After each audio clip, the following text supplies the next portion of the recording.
Bonjour à toutes et à tous et bienvenue pour ce troisième rendez-vous de l'Actu 2024. Je m'appelle Pierre Joly avec ma collègue Gloria Fiani. Nous allons traiter la thématique suivante: faut-il modifier le système des ALD? Ce sujet est particulièrement d'actualité. Comme vous le savez, le 27 février 2024, Frédéric Valletoux, ministre délégué chargé de la santé et de la prévention, déclarait sur les bancs de l'Assemblée nationale: les ALD concernent 20% de nos concitoyens, représentent les 2/3 des remboursements de l'assurance maladie. Il n'est donc pas illégitime, illogique, comme cela a été fait régulièrement, d'interroger la pertinence de ces dispositifs. Le système des ALD a été mis en place dès la création de l'assurance maladie en 1945, avec pour objectif d'améliorer les conditions financières d'accès aux soins des patients atteints de pathologies comportant à la fois un traitement prolongé et d'une thérapeutique particulièrement coûteuse, sous la forme d'une exonération totale du ticket modérateur. Aujourd'hui, le dispositif ALD a une place particulière dans notre système de santé, et ce à plusieurs titres. Tout d'abord, le système représente 18% des Français, soit 12 millions de patients en 2023 selon l'adresse. Ensuite, il représente 2/3 des remboursements de l'assurance maladie, comme cela vient d'être dit, et dans le contexte de déficit public croissant, cela n'est pas neutre. Et puis également, il a une place majeure car il est au carrefour de plusieurs politiques. Tout d'abord, des enjeux sanitaires liés à la fois à la transition démographique avec le vieillissement de la population, également des enjeux épidémiologiques avec une nouvelle transition également, des enjeux médicaux qui sont liés au progrès sanitaire et thérapeutique et diagnostique également, et puis enfin des enjeux organisationnels pour avoir une meilleure coordination et un décloisonnement entre la médecine de ville et les soins hospitaliers. Enfin, ce sont des questions d'acceptabilité sociale au vu du poids économique de ce système et de la question de la redistributivité également. Ainsi, nous aimerions aujourd'hui répondre à la problématique suivante. Face à la montée en charge des dépenses liées aux affections longue durée et des perspectives à la fois démographiques et épidémiologiques, faut-il modifier ce dispositif pour qu'il soit mieux accepté au regard des valeurs de solidarité ? Pour répondre à cette question, nous allons répondre en deux temps. Tout d'abord, pour vous exposer le fait que le dispositif ALD répond aux besoins de prise en charge des assurés malgré une dynamique structurelle, mais que toutefois, il y a des déficiences du système qui appellent à plusieurs propositions de réforme. Et dans une première partie, nous allons expliquer que le système des ALD connaît une dynamique structurelle tout en restant fondé sur ses principes d'origine. Le dispositif des affections longue durée est une des traductions majeures du principe de solidarité, fondement du système de sécurité sociale. Il apparaît en 1945, il est alors défini à l'article L322.3 du Code de la sécurité sociale sous l'intitulé « Assurance de longue maladie » afin d'assurer la solidarité de la collectivité. Le principe est le suivant: il faut qu'une personne en ALD puisse bénéficier d'une prise en charge intégrale de ses frais de traitement. Si le dispositif ALD a évolué au fil du temps, il garantit toujours une forte redistribution horizontale en faveur des individus qui en ont le plus besoin, qui font face aux risques de santé les plus lourds. Cela prend plusieurs formes d'intervention. L'exonération du ticket modérateur pour l'ensemble des soins et biens médicaux liés à la pathologie, la couverture d'un large périmètre de soins qui inclut les soins hospitaliers, de ville, auxiliaires médicaux, médicaments, dispositifs médicaux, actes biologiques ou encore frais de transport. En contrepartie, les patients doivent supporter diverses participations financières. Depuis 1987, l'exonération du ticket modérateur est limitée aux soins en rapport avec la pathologie exonérante. Ainsi, les soins sans lien avec la pathologie sont pris en charge dans les conditions de droit commun. Ensuite, les patients doivent participer financièrement aux soins non remboursables par les complémentaires au titre des contrats responsables. Le forfait hospitalier, la participation forfaitaire de 1 € pour consultation ou encore l'acte réalisé par un médecin. Et enfin, l'exonération ne porte que sur les tarifs conventionnels de l'assurance maladie et ne prennent en compte certaines dépenses comme les dépassements d'honoraires. Quand on parle d'ALD, à quoi fait-on allusion ? Eh bien, il faut savoir qu'il existe deux types d'ALD, celles qui sont exonérantes et celles qui ne le sont pas. Si la pathologie entre dans la catégorie des ALD exonérantes, le patient peut obtenir un remboursement des frais médicaux liés aux ALD jusqu'à 100%. On compte trois types d'ALD exonérantes: les ALD 30, ALD 31 et ALD 32. Les ALD 30 sont les affections comportant un traitement prolongé et une thérapeutique particulièrement coûteuse. Elles figurent sur une liste qui est fixée par décret. Elles sont aujourd'hui au nombre de 29. Les ALD 31 sont des maladies graves qui, elles, ne sont pas définies par une liste, qui évoluent sur une durée prévisible supérieure à 6 mois et dont le traitement est particulièrement coûteux. L'endométriose en est un exemple. Les ALD 32, elles, correspondent au cumul de plusieurs affections. On parle également de polypathologies qui peuvent entraîner un état invalidant, nécessiter des soins continus ainsi qu'un traitement d'une durée prévisible supérieure à 6 mois. Les ALD exonérantes appellent à se questionner sur la définition d'une ALD non exonérante. Cela concerne des maladies graves, mais sans traitement coûteux. On peut citer le glaucome ou encore l'hypothyroïdie. Dans ce cas, l'assurance maladie rembourse au taux habituel les soins en lien avec la pathologie et le bénéficiaire peut disposer d'un arrêt maladie de plus de 6 mois et de la prise en charge des transports sous certaines conditions. Le système des ALD est au fil du temps devenu un système d'exonération sur critères médicaux. Il associe le médecin traitant, le médecin conseil du régime d'assurance maladie et l'ensemble des plusieurs acteurs du système de soins qui établissent conjointement un protocole de soins applicable aux patients en cas d'ALD. Un autre aspect de ce système des ALD est qu'il a connu ces dernières années une croissance particulière. Tout d'abord, du point de vue de ses bénéficiaires, le nombre a augmenté puisqu'il est passé de 3,3 millions à 12 millions de personnes entre 1994 et 2022, ce qui a modifié la population des assurés. Également, c'est une croissance de ses dépenses, puisque aujourd'hui, il y a une forte augmentation. Elles sont estimées à 110 milliards d'euros sur un total de 166,8 milliards, soit 66% des dépenses remboursées par l'assurance maladie obligatoire. Contre, il y a 15 ans, comme vous pouvez le voir sur ce graphique, cette part était à 59,6% des dépenses remboursées par l'assurance maladie obligatoire. Pourtant, par rapport à ce chiffre de 66%, il faut faire attention et une clarification est nécessaire puisqu'il diffère du coût net associé au dispositif des ALD. Il ne représente pas le coût réel. En effet, il inclut à la fois des dépenses sans lien avec la pathologie concernée, qui est exonérante, et puis il inclut également les remboursements de droit commun, c'est-à-dire qui auraient bénéficié à un autre patient non atteint d'une pathologie. Seule l'exonération du ticket modérateur constitue en effet un surcoût du dispositif par rapport au droit commun de l'assurance maladie. Ainsi, selon la dernière estimation de 2011, le coût associé au dispositif est plutôt de l'ordre de 12,5 milliards. Également, une particularité importante est le fait qu'il y ait une dynamique structurelle des effectifs qui se concentre sur 4 groupes de pathologies. En effet, les maladies cardio-neurovasculaires représentent 32% des ALD. Ensuite, il y a le diabète de type 1 et 3 qui concerne 25%, et puis également les tumeurs malignes ou les affections psychiatriques. Et ce sont des perspectives d'avenir par rapport à cette hausse de la prévalence qui sont importantes à prendre en compte. Les facteurs structurels de croissance du nombre des bénéficiaires indiquent que des perspectives d'avenir vont faire des dépenses de plus en plus soutenues. On observe 4 types de facteurs structurels qui vont entraîner une croissance du nombre des bénéficiaires. 4 causes sont identifiées: le vieillissement de la population, le développement du nombre des pathologies chroniques conjugué à la détérioration des conditions et des modes de vie, l'amélioration des techniques diagnostiques et thérapeutiques et une meilleure prise en charge des personnes. L'augmentation de la part de la population en ALD est pour partie liée au vieillissement de la population. On sait que les pathologies couvertes par le dispositif sont plus fréquentes chez les personnes âgées qui consomment davantage de soins. En effet, on peut noter que les personnes de 85 ans et plus en ALD sont 1,5 fois plus élevées que celles des personnes de 40 à 49 ans en même ALD. Un autre facteur est la dynamique importante du nombre d'assurés en ALD, comme des dépenses étant donné que l'augmentation de la prévalence des pathologies chroniques, dont la définition s'affiche à l'écran dans un contexte de plus en plus fréquent de polypathologie. On entend par affection chronique un état pathologique appelé à durer avec une limitation fonctionnelle des activités ou de participation sociale, une dépendance vis-à-vis d'un médicament, d'un régime, d'une assistance de soins ou d'une adaptation ou prévention particulière.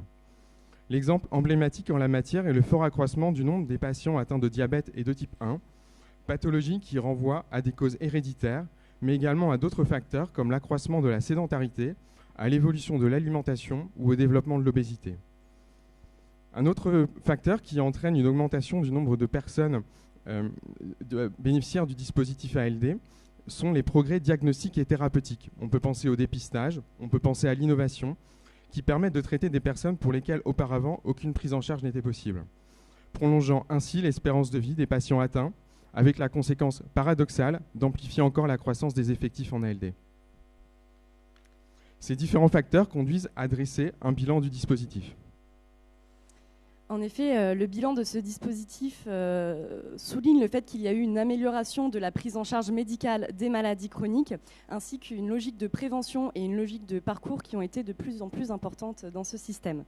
Tout d'abord, donc, une amélioration de la prise en charge médicale des maladies chroniques.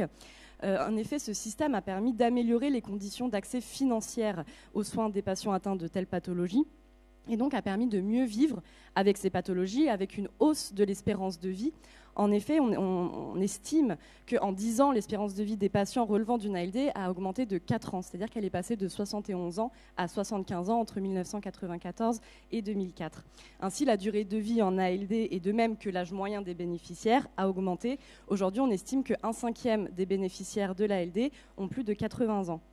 Donc l'entrée plus précoce dans le dispositif a permis de mieux vivre avec sa maladie et donc un allongement de la durée de vie en ALD et donc du bénéfice de ce régime. Également, le dispositif permet de faciliter l'accès aux soins. Il traduit en fait une solidarité au sein des assurés de l'assurance maladie obligatoire à destination de ceux qui souffrent d'une maladie chronique, en pratique vers les plus âgés. Et en neutralisant ces restes à charge de l'assurance maladie obligatoire, le dispositif permet de faciliter cet accès financier.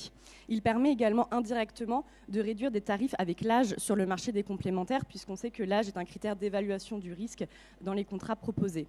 Finalement, il est une illustration de la redistribution horizontale, ce qui permet de renforcer l'équité dans la société, puisque cela répond aux valeurs de solidarité selon lesquelles chacun cotise selon ses moyens et est pris en charge selon ses besoins. Autre point à noter, le dispositif des ALD s'inscrit dans une logique de prévention qui permet de réduire par anticipation les dépenses et ainsi faciliter la vie des patients. Le système des ALD s'inscrit effectivement dans une logique d'investissement et de solvabilisation des dépenses. Ça se traduit par des actions d'accompagnement au cours de la maladie, à la fois du malade et de ses aidants. C'est l'objet de l'éducation thérapeutique du patient qui permet deux choses: à lutter contre les complications qui pourraient entraîner des soins très coûteux, et également à aider les malades à acquérir ou à maintenir les compétences nécessaires pour gérer au mieux leur vie avec une pathologie chronique. Un exemple marquant sur ce point est le diabète, qui est la première pathologie pour laquelle des patients sont intégrés dans des programmes d'ETP grâce au dispositif SOFIA. La prévention, elle s'appuie également sur plusieurs acteurs, les pouvoirs publics, les professionnels de santé, les associations, qui se mobilisent pour répondre aux enjeux du territoire en déclinaison du projet régional de santé. De nouveaux enjeux sont davantage pris en compte. C'est notamment le cas de l'enjeu santé environnementale. On sait que les facteurs environnementaux, selon l'OMS, sont responsables de 23% des décès et 25% des pathologies chroniques dans le monde. Ainsi, le plan santé-environnement de 2021 témoigne de la prise de conscience du lien entre l'environnement, la transition épidémiologique et l'accroissement des maladies chroniques. Également, ce dispositif a permis d'aller de plus en plus vers une logique de parcours, et ce, à travers plusieurs lois. Tout d'abord, la loi de 2004, qui permet le choix de l'assuré d'un médecin traitant avec la mise en place d'un protocole de soins ALD qui est spécifique donc pour ces patients qui sont considérés comme des co-contractants. Ensuite, il y a la loi de 2016 de modernisation du système de santé qui affiche l'objectif d'aller vers un virage ambulatoire, donc c'est-à-dire une prise en charge en secteur ambulatoire en lieu et place d'une hospitalisation qui est réputée à la fois coûteuse et qui n'apporte pas un gain supplémentaire en termes de qualité ou de sécurité des soins. Et donc cette loi permet le développement d'une médecine de proximité qui cible particulièrement le parcours de santé pour les patients des chroniques des ALD. Également, on peut citer le dispositif PRADO, donc le programme de retour à domicile, qui est développé pour les accidents vasculaires cérébraux ou insuffisances cardiaques, qui a quant à lui permis d'améliorer la prise en charge en ville des patients hospitalisés et éviter les réhospitalisations. Donc il a permis à la fois de réduire les durées moyennes de séjour à l'hôpital, mais également de favoriser l'accès aux structures les plus lourdes pour ces patients. Ensuite, le dispositif permet une meilleure prise en charge par la médecine de ville. Tout d'abord, il y a le plan d'action pour les patients en ALD sans médecin traitant lancé par l'assurance maladie. En effet, en 2022, on compte 714 000 personnes souffrant d'une ALD qui n'ont pas de médecin traitant. Et parmi celles-ci, il y a 20% qui n'ont pas vu de médecin généraliste dans une année en 2021 contre 4% des autres ALD. Également, on peut citer le règlement arbitral de mai 2023 qui permet de revaloriser la première consultation pour un médecin généraliste qui accepte de devenir médecin traitant d'un patient ALD en passant de 25 € à 60 €. Et enfin, la loi de décembre 2023 prévoit un infirmier référent pour les patients ALD qui ont besoin de soins infirmiers, qui permet de mettre en place un parcours avec un pharmacien référent et un médecin traitant également pour privilégier cette prévention et ce recours. Dans une deuxième partie, nous allons vous expliquer pourquoi que les déficiences du système des ALD appellent à plusieurs propositions de réforme. Tout d'abord, nous allons vous exposer pourquoi le dispositif ne remplit pas pleinement ses objectifs et interroge quant à sa redistributivité. Il est tout d'abord caractérisé par des restes à charge élevés qui persistent. En effet, on constate que le dispositif des ALD n'atteint que partiellement son objectif initial qui vise à diminuer le reste à charge des patients et à favoriser leur accès aux soins.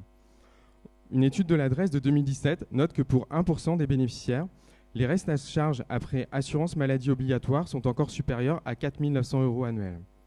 Quelles en sont les causes? Les dépenses sans lien avec l'ALD ne sont pas exonérées. Ces dernières représentent environ 80% du reste à charge après assurance maladie obligatoire, alors qu'elles ne correspondent qu'à environ 30% des dépenses de santé. Ensuite, la progression du cumul des polypathologies augmente la dépense moyenne des assurés en ALD. C'est le corollaire du vieillissement de la population et de la prévalence croissante des maladies chroniques. On note qu'en 2016, 21% des patients en ALD ont déclaré plusieurs ALD distinctes. Il y a également le non-plafonnement du forfait hospitalier en établissement de santé des personnes en ALD qui couvre les frais d'hébergement. Il impacte fortement les assurés en ALD qui consomment proportionnellement plus de soins hospitaliers, ce qui peut conduire à atteindre des montants importants en cas de longues hospitalisations. Quelques chiffres pour illustrer ce propos. En 2016, les soins hospitaliers représentent 44% de la consommation contre 33% pour les autres assurés. Et également en 2016, 42% des assurés du régime général ont été hospitalisés au moins une fois dans l'année contre 16% pour les autres assurés. Une dernière cause est la non prise en compte des dépassements d'honoraires par l'assurance maladie obligatoire naturellement. L'approche des ALD, centrée sur un diagnostic médical et une liste de pathologies, est donc insuffisante pour protéger la population contre le risque de subir des restes à charge élevés, puisque toutes les pathologies coûteuses ne sont pas exonérées, et contre le risque de non-recours qui en découle. Également, une autre limite du système des ALD tient au fait qu'il y a un traitement parfois considéré inégal des malades. Alors toutefois, tout d'abord, c'est l'approche qui est française assez spécifique puisqu'elle est purement médicale. Elle ne tient pas compte des ressources financières, c'est-à-dire que deux individus faisant face à des montants de soins semblables peuvent être remboursés de façon différente. Donc c'est bien la redistribution horizontale qui va primer sur la redistribution verticale. Et puis également le fait que l'admission en ALD peut être source d'inégalité de traitement. Tout d'abord, il y a une relative méconnaissance du dispositif, faisant que certains ne vont pas forcément le solliciter. Et puis également, parfois, l'appréciation du médecin peut être variable. En effet, il y a des critères d'admission objectifs, comme par exemple le taux de glycémie à jeun, mais il y a également d'autres paramètres subjectifs qui peuvent rentrer en compte. Et une étude de la CNAM essaye d'objectiver ça. Elle souligne le fait que les affections psychiatriques longue durée ALD 23 ne sont pas traitées de façon uniforme sur le territoire et qu'il y a des critères non strictement médicaux qui interviennent dans ces décisions. Également, elle indique qu'il n'est pas exclu que certains médecins conseils tiennent compte des ressources financières des patients et cela a été observé pour les cas d'hypertension artérielle sévère. Et donc tout cela met en exergue le fait qu'il y a un manque de transparence dans cet accès à ce dispositif qui peut être source d'inéquité. Le dispositif des ALD présente un risque d'insoutenabilité de la dépense. On le sait, la branche maladie représente le principal poste de dépense du régime général de sécurité sociale. La gestion de la crise sanitaire a profondément bouleversé, déséquilibré les comptes déjà fragiles de la branche maladie qui a enregistré des déficits majeurs.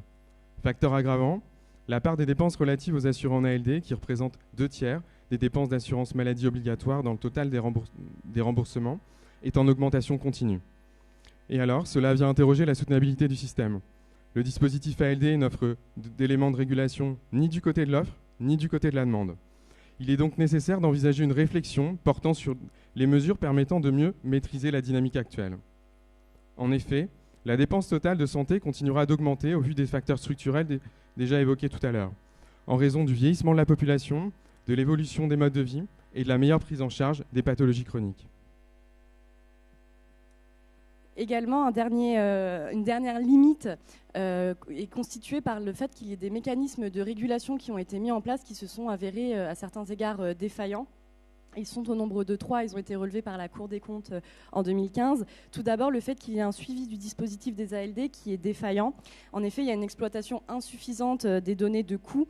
Comme on a essayé de vous l'expliquer, la détermination du coût net du dispositif est plutôt délicate. Surtout qu'il y a des assurés en ALD qui vont cumuler plusieurs motifs d'exonération, par exemple leur ALD, mais également une maternité, une hospitalisation de 30 jours ou des accidents du travail ou des maladies professionnelles. Et donc, selon l'adresse, un patient ALD bénéficie environ de 2,6 motifs d'exonération, ce qui rend très délicat l'analyse de ces données.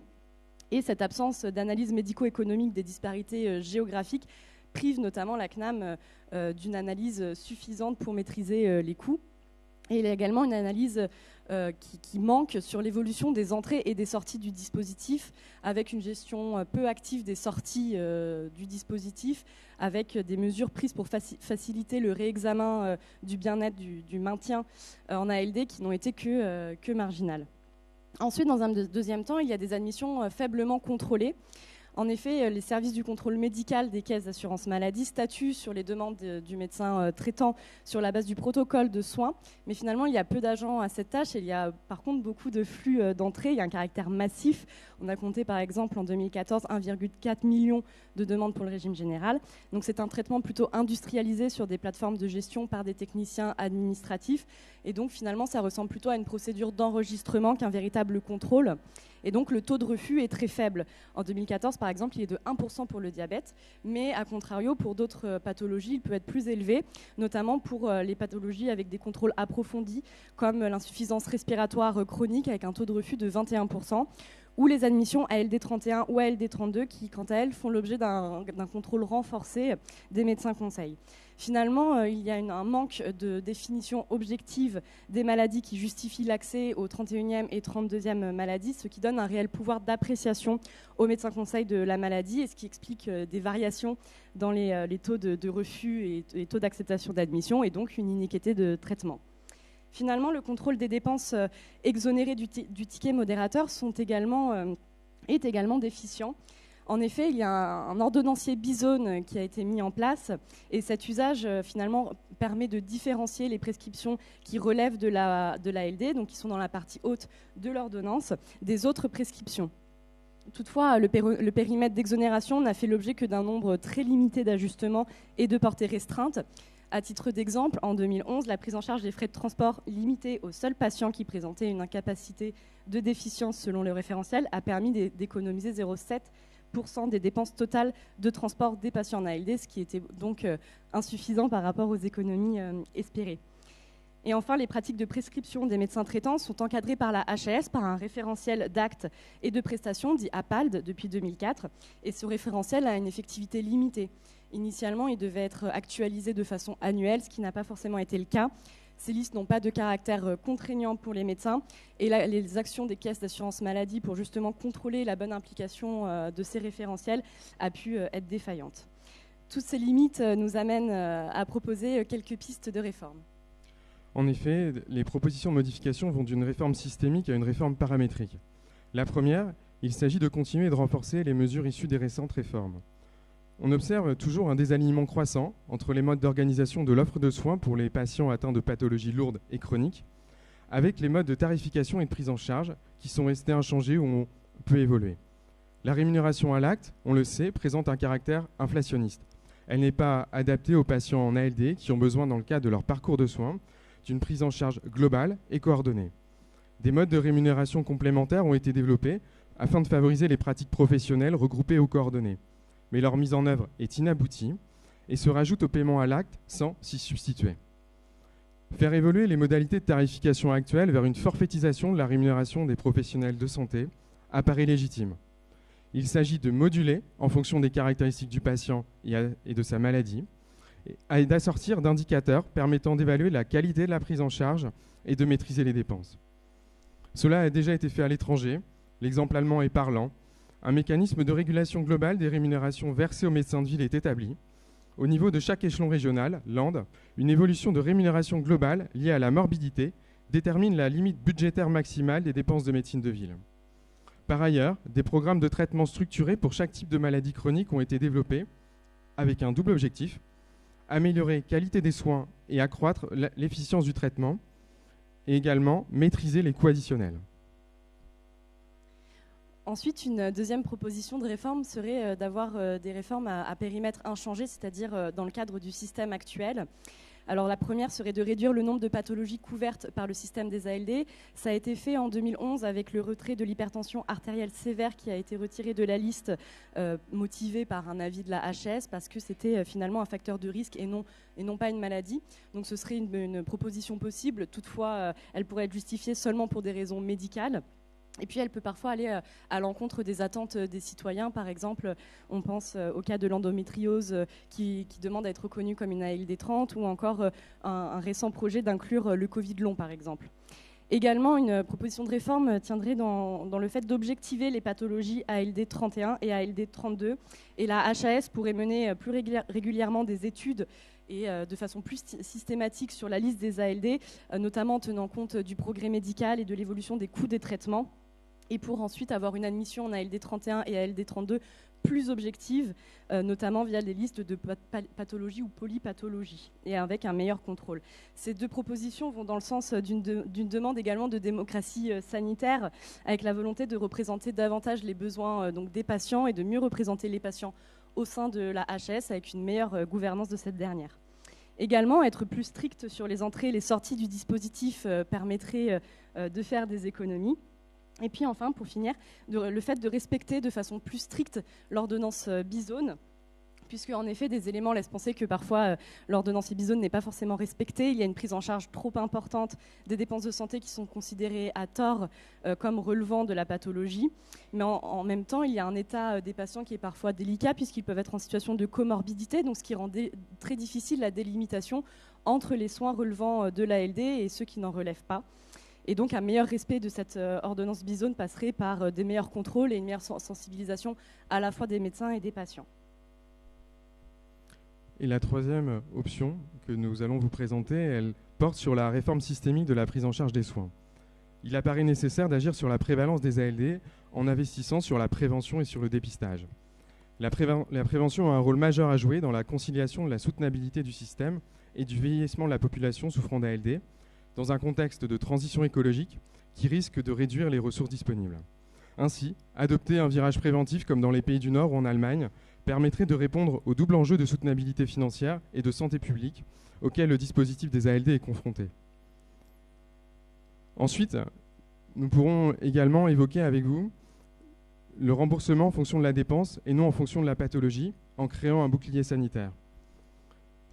Cette proposition fut reprise dans l'annexe du rapport du HCAM, publié en janvier 2022, intitulé « 4 scénarios polaires d'évolution de l'articulation entre sécurité sociale et assurance maladie complémentaire ».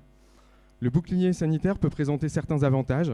Il consiste à plafonner le reste à charge des dépenses remboursables des assurés et à garantir le remboursement intégral par l'assurance maladie au-delà d'un seuil déterminé. Un dispositif analogue existe dans plusieurs pays, notamment en Allemagne, en Belgique et en Suisse. Le plafonnement des restes à charge est soit en pourcentage du revenu, comme en Allemagne et en Belgique, soit en montant, mais variable selon les tranches de revenus, comme en Suisse. Il permet à la fois d'assurer l'équité entre tous les assurés, quelle que soit leur pathologie, de prévenir des restes à charge élevés et de lutter contre les risques de non-recours. En somme, aujourd'hui, le dispositif des ALD répond aux besoins de prise en charge des assurés, notamment avec un meilleur accès aux soins, mais il connaît une dynamique structurelle et dans un contexte de déficit public, cela n'est donc pas neutre et cette montée en charge doit être réduite.